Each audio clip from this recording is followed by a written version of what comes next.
Good morning, students. Previous day, we were discussing about the revolt of 1857. We Indians call it as First War of Indian Independence. Britishers term it as a sepoy mutiny. And normal, some people, historians write as a revolt of 1857. We know it is a desire of the Indian people to get out of the control of the British, led into the conflict. Britishers wanted to speak that it was only a sepoy soldiers had come out and they fought. It was not a real friction between the people of India and Britain. They wanted to nullify the importance of the conflict. That is the reason they say it was a sepoy mutiny. Previous day we had discussed that the soldiers had come to Delhi and asked the Mughal emperor to take up the leadership of the revolt.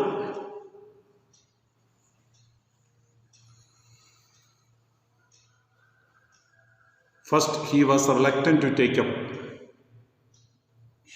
because he knew that Britishers are a bit strong and powerful and it was very difficult to defeat the Britishers. But due to the pressure and support and the expectations of the people, he agreed to take up the leadership. He was old, still he fought. He wrote letters to the different Indian kings to support the revolt. Some of them have joined. North India, many of the kings supported the revolt or first war of Indian independence. Some did not support. Some supported British. Ultimately, the revolt was a failure for India. The effort was a failure. Britishers could suppress the revolt. Now let us see what are the main reasons for the defeat of India. As I told you once, some of the Indian kings supported the Britishers. That's one reason. Second, they had a single coordinated command to order or to do the things. Among Indian fighters, there was no coordinated, well-planned movement. Each ruler who was fighting against the British was doing himself on different pockets, not as a national level. Third one, financial crisis. Indians were not able to collect much money and purchase weapons and utilize it. Britain has developed technology in their field and they had source of money to supply for purchase of weapons and payment of the soldiers. Britain had recruited Indian soldiers and trained them very well and kept them to fight against any enemy. So they had fought many wars in India between Tipu Sultan with the Marathas, like that. So their soldiers of British were well trained, well equipped and ready to fight, and aggressive mindset. Indian soldiers were not having any experience of fighting those days. So the reasons we came to know: lack of resources, lack of coordination, lack of communication technology, lack of proper leadership, and some of the Indians supporting them, well-trained soldiers. These were the reasons. Some of other reasons, all the poor people in India did not wholeheartedly support the revolt, because mainly it has come as a fight between the ruling class people. The rulers were so much affected, so the ruling class people were fighting against the British. So Britain was successful, or East India Company was successful. British government decided after the 1857 revolt to take over the administration of India from East India Company. Now East India Company was made a company to purchase the materials and sell, not to interfere in the administration of India.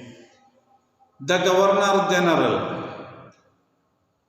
was renamed as Viceroy of India.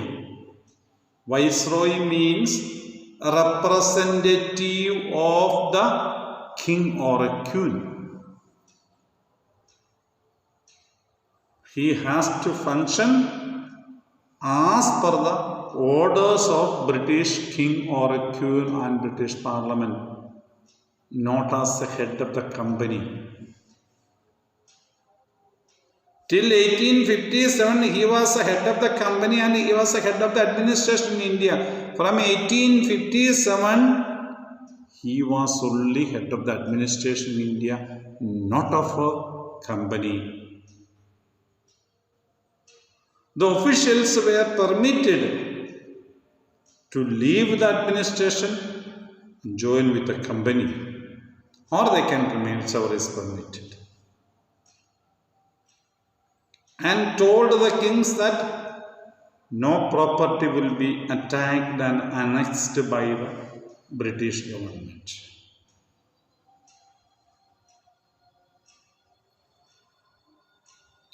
But all the Indian kings were asked come under the control of British.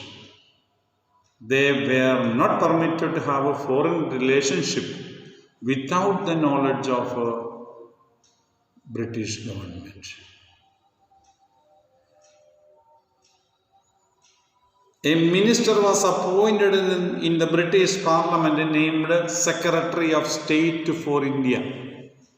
It was his responsibility to look after the administration of India and answer the questions of the members of the Parliament about India. So direct taking over of the administration of India had taken place because of the revolt of 1857. We come to know after that. We'll discuss further. So this kind of changes took place, and British government even stopped the policy of doctrine of lapse. Indian kings were permitted to adopt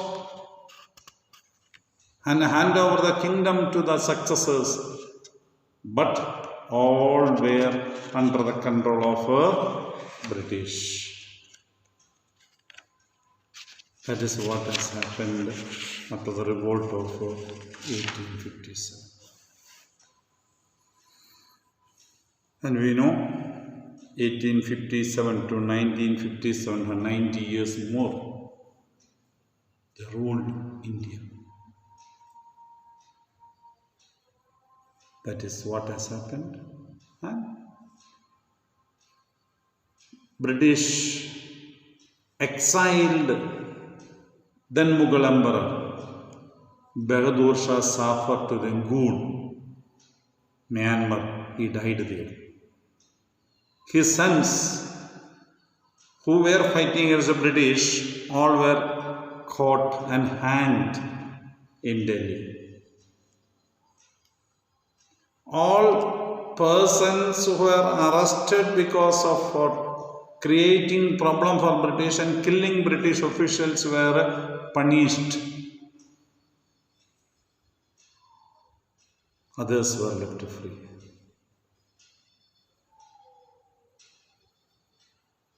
So some changes have taken place because of the revolt of 1857. That is what we must understand in the